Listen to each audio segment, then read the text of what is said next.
Mulching ও মাচা পদ্ধতিতে অসময়ে গ্রীষ্মকালীন তরমুজ চাষ করে লাভবান হচ্ছেন নেত্রকোনার কেন্দুয়া উপজেলার কৃষকেরা। আধুনিক পদ্ধতিতে চাষ করায় বেড়েছে উৎপাদন, আর সবচেয়ে ভালো খবরটি হলো কৃষকেরা ভালো দামও পাচ্ছেন। ফলন আলহামদুলিল্লাহ অনেক ভালো। হ্যাঁ, বর্ষার সময় একটু খারাপ হয়েছিল, কিন্তু এখন যে ফলন এটা আপনার অনেক ভালো। আর বিশেষ করে যে কালো ভিতরের লাল তরমুজ, এটা হচ্ছে একটা বর্ষাকালীন জাত। হ্যাঁ, এটা আপনার চাষ করছি আর কি। পদ্মা সেতু, মেট্রো রেল এবং এলিভেটেড এক্সপ্রেসওয়ে নির্মাণের গর্বিত অংশীদার বসুন্ধরা সিমেন্ট। এখন ভালো ভালো তরমুজের জাত আমার ছেলে আন্যান্য দিতেছে, করতেছে এবং মালচিং দিয়ে যে করি, এতে আমাদের সাশ্রয় হয় অনেক, গাছও কম হয়, বর্ষাকালে মাটির মধ্যে পানি পদ্মতাও কমে যায়, এই কারণে এখন ফলনটা বেশি হয়।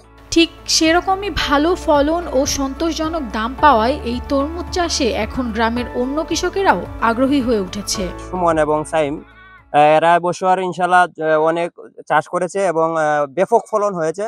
আমরাও আশা করতেছি যে আগামী বছরও আমরা এই ফলটা চাষ করব, তরমুজটা বর্ষাকালীন তরমুজ চাষ করব।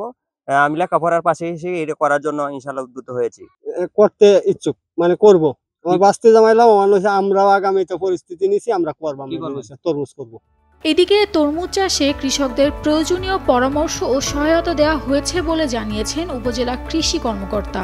এই সময়ে সাধারণত তরমুজের বাজার মূল্য ভালো থাকে। আমরা একদম শুরু থেকে দেখা গেছে যে তরমুজের বীজ জার্মিনেশন কিভাবে করতে হয়, বীজ লাগানোর পরে অন্যান্য সকল পরিচর্যা, কুশি কর্তন, আর কিরকম মাত্রায় তরমুজটা আবাদ করতে হয়, এইসব বিষয়ে কৃষকদের প্রয়োজনীয় পরামর্শ প্রদান করা হয়েছে। এর পাশাপাশি যদি বেশি পরিমাণে কুশি হয়, সেই ক্ষেত্রে কুশি কেটে দিতে হয়, সেই পরামর্শ তাকে দেওয়া হয়েছে। পাশাপাশি অন্যান্য কোনো ছত্রাকের আক্রমণ হয়ে থাকে, ছত্রাকনাশক এবং কীটনাশকের যদি প্রয়োজন হয়, সেক্ষেত্রে কীটনাশকের প্রয়োজনীয় ডোজ সম্পর্কে তাদেরকে অবহিত করা হয়েছে। আর এই গড়াডুবা ইউনিয়নে বিশেষ করে যে এলাকায় তরমুজের আবাদ হয়েছে, সেই এলাকায় তরমুজ আবাদের ব্যাপক সম্ভাবনা রয়েছে, কারণ সেখানে আমি দেখলাম যে প্রচুর পরিমাণে বৃষ্টি হওয়ার পরেও সেখানে জলাবদ্ধতা থাকে না। তো তরমুজ সাধারণত জলাবদ্ধতা সহ্য করতে পারে না, এই ক্ষেত্রে ওই এলাকায় ব্যাপক সম্ভাবনা রয়েছে। সব মিলিয়ে তরমুজ এখন লাভজনক ফসলের রূপ নিচ্ছে নেত্রকোনার কৃষকদের জন্য।